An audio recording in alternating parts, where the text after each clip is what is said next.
Alright, sa punto ito, alamin naman natin ang sitwasyon sa Senado kung saan dinala si Janet Lim Napoles ngayong umaga para sa kanyang pagharap sa hearing tungkol sa pork barrel scam. May news to go si John Consulta. John?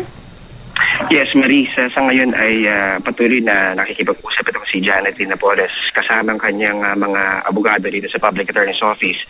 Dito sa sa tawid lamang na opisina ng Office of the Majority Floor Leader kay Senator Alan Peter Cayetano.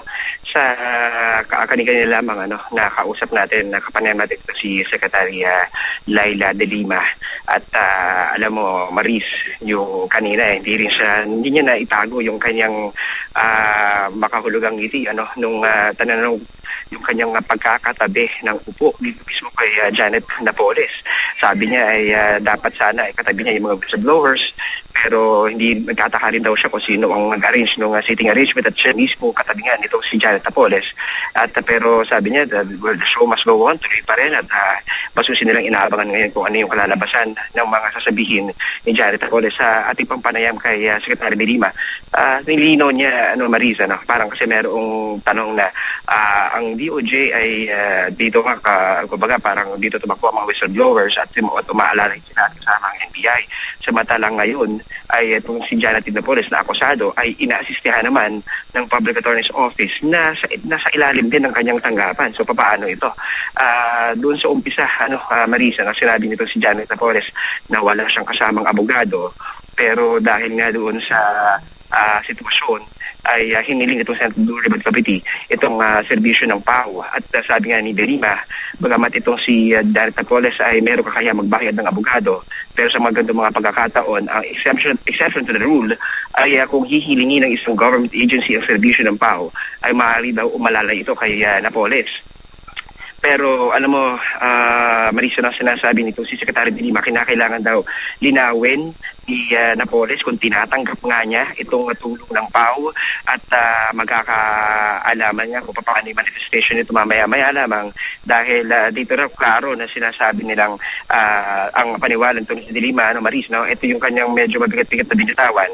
Itong pagkawala ng abogado ni Napoles ay indikasyon daw ng ito yung kanilang delaying tactic daw, kanya paniwala, delaying tactic ng kampo ni Napoles para hindi matuloy itong pagdinig. Pero nagkaroon ng pagkakataon na makuha muna itong serbisyo ng PAO para walang magiging dahilan itong si Napoles na hindi humarap ngayon dito sa Senado at magkakaroon pa rin siya ng mga serbisyo ng abogado para siya i-asistihan dito nga sa gaganaping pagdinig. Sa ngayon, Marie, sinasana anong sandali mo lang ngayon ay lalabas na mula rito sa tanggapan ng Senate Majority Floor Leader itong si Napoles at kanyang mga kasamang abogado mula sa PAO, at aantabayan na natin, Marisa, mula sa ating mga nakuhang impormasyon ay magkakaroon ng manifestation itong si Napoles at aantabayan na natin kung ano ang magiging laman ng kanyang mga sasabihin ngayong araw na ito. Yan muna ang latest mula pa rin dito sa Senado. Balik sa'yo, Maris. Oo nga, John, kasi ang naisip ko lang ngayon, paano nga pala, kung pagkatapos nitong pagpupulong na ito, kasama yung mga PAO lawyers, paano kung sasabihin niya, hindi niya tinatanggap yung serbisyo ng mga lawyers mula sa PAO? Ano yung pwedeng mangyari? Well, Maris, kasi ang isang akusado hindi maaaring humarap sa anumang pagdinig kung wala siyang assistance ng official of the court, which is in this case abogado. Pero sa pagkakataong ito, automatic ayon dito sa pahayag ng Senado na kapag wala siyang abogado na makakasama, ay automatic na makakaagapay sa kanya ay itong serbisyo ng Public Attorney's Office. So aalamin natin mamaya, Maris, that's a very interesting point na paano yung magiging calibration ng pangyayari dito sa Senado, dahil paano nga kung hindi natanggapin. Pero maliwanag dito, Maris, nakalatag na itong ginawang Plan B ng Senado dahil sa paniwala nga ng ilan, lalo na si Secretary De Lima, delaying tactic yung pagkawala ng kanyang abogado para madiskaril itong Senate Blue Ribbon Committee hearing sa kanyang pagharap. Pero inagapan at inasayan kaagad itong PAO at wala siya magiging dahilan na para sabihin na walang legal officer na maaaring mag-assist sa kanya o magpayo sa paggagawing pagdinig ngayong umaga, Maris. Oo nga John, kaya lang at the end of the day, it's still her choice, Karapatan kasi ni Janet Lim Napoles na mamili ng kanyang sariling mga abogado, kahit pa sinabing naunahan na o kaya naagapan kumbaga yung kawalan niya ng abogado at dinala diyan yung mga PAO lawyers, at the end of the day siya pa rin ang mamimili kung tatanggapin niya o hindi yung mga abogado na yon. Kasi bilang isang naharap sa ganyang kaso, kailangan niya talaga ng mga abogado na kung saan naroon yung kanyang kumpiyansa. Tama ka doon, Maris.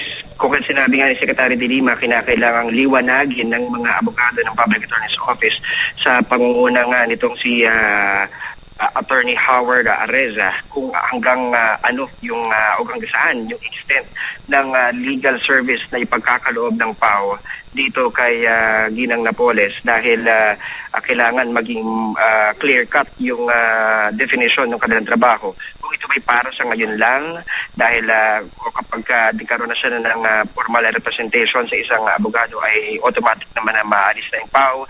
Yan ang ating aalamin mamaya-maya lamang sa pagpapatuloy nga nitong committee hearing ng Senate Blue Ribbon Committee dito sa Senado sa ongoing ang pagdinig kaugnay sa Port Barrel scam. Yan muna latest. Balik siya, Maris. John, curious lang ako, no? Meron bang supporter si Janet Lim Napoles dyan sa session hall, sa gallery na nakaupo dyan? May family members pa siya? Nandiyan may asawa niya? Dito, so far, Javi, wala tayong napapansing supporters. Bagamat medyo malaki kasi itong Senate Hall at sinisilip natin yung ilang bahagi dito. Sa ating impormasyon, meron daw kaanak na inasahang darating dito, Javi, ang itong kampo nito. Pero sa mga sandali ito sa ating kinalalagyan, wala tayong nakikita. Hawi, masabi ko lang, ito papasok na ngayon itong mga tauhan ng Public Attorney's Office. Pumapasok sila ngayon. Si Attorney Attorney Harold Areza. Pero ito kasunod na ito si Janet Napoles. Babalik ko muna sa inyo dyan sa studio para sa inasahang pagpapatuloy ito pagdinig, Hawi. Okay, maraming salamat. John Consulta, nasa Senado.